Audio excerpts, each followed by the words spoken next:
علیکم ورحمۃ اللہ وبرکاتہ۔ آج ایک اہم ٹاپک کے ساتھ آپ کی خدمت میں حاضر ہوا ہوں، اور وہ ہے علم دین کا سیکھنا سکھانا۔ علم دین کا سیکھنا سکھانا یہ نہایت ضروری عمل ہے۔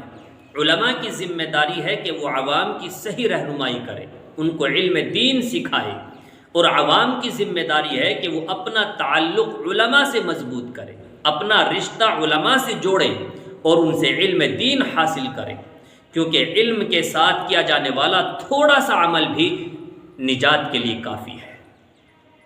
کیونکہ بغیر علم کے جو عبادت کی جائے گی اس کے اندر کچھ نہ کچھ خامی ضرور ہوگی، جس کی وجہ سے اللہ کے یہاں مقبولیت کا وہ درجہ نہیں حاصل کر سکے گی جو علم کے ساتھ کی جانے والی عبادت اللہ کے یہاں مقام اور مرتبہ رکھتی ہے، اور جو قبولیت کا درجہ اس کا ہوتا ہے وہ بغیر علم کے وہ حاصل نہیں ہو سکتا ہے۔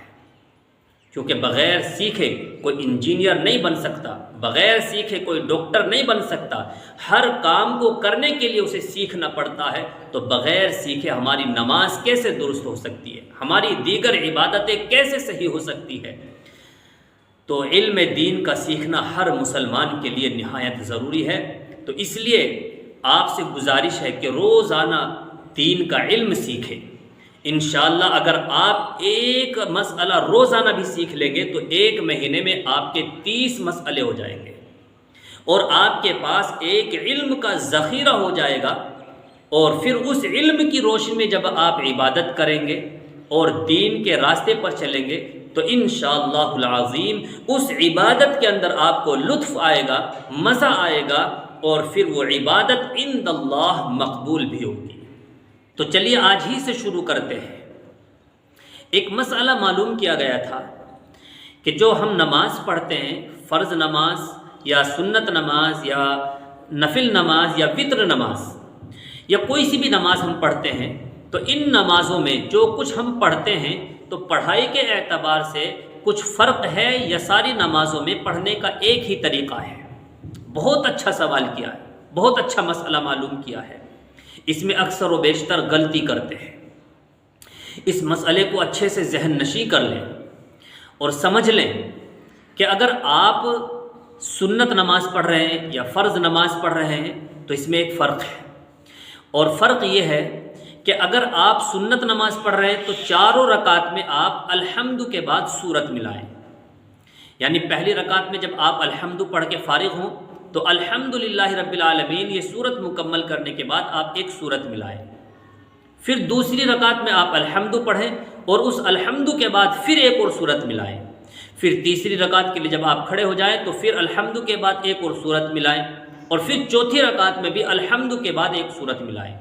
گویا سنت کے اندر چاروں رکعت میں الحمد کے بعد ایک ایک سورت ملاتے جائیں، اور اگر آپ فرض نماز پڑھ رہے ہیں تو پہلی رکعت میں الحمد کے بعد ایک سورت ملائیں، دوسری رکعت میں الحمد کے بعد ایک اور سورت ملائیں، اور پھر تیسری رکعت میں آپ الحمد کے بعد سورت نہ ملائیں، بغیر سورت پڑھے ہوئے آپ رکوع میں چلے جائیں۔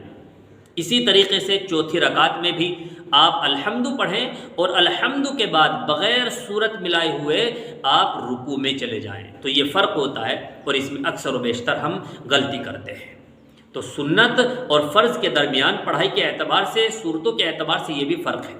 فرض پڑھ رہے ہیں تو پہلی 2 رکعت میں الحمد کے بعد سورت ملائیں گے، اور تیسری اور چوتھی رکعت میں صرف الحمد پڑھیں گے، اور اگر سنت پڑھ رہے ہیں تو چاروں رکعت میں ایک ایک سورت ملاتے جائیں گے۔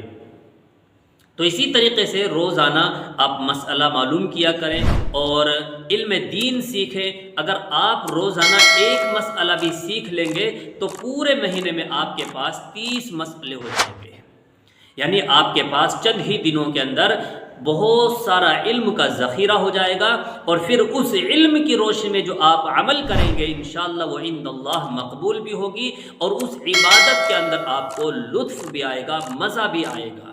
اللہ تعالی ہم سب کو علم دین سیکھنے کی توفیق عطا فرمائے۔ السلام علیکم ورحمۃ اللہ۔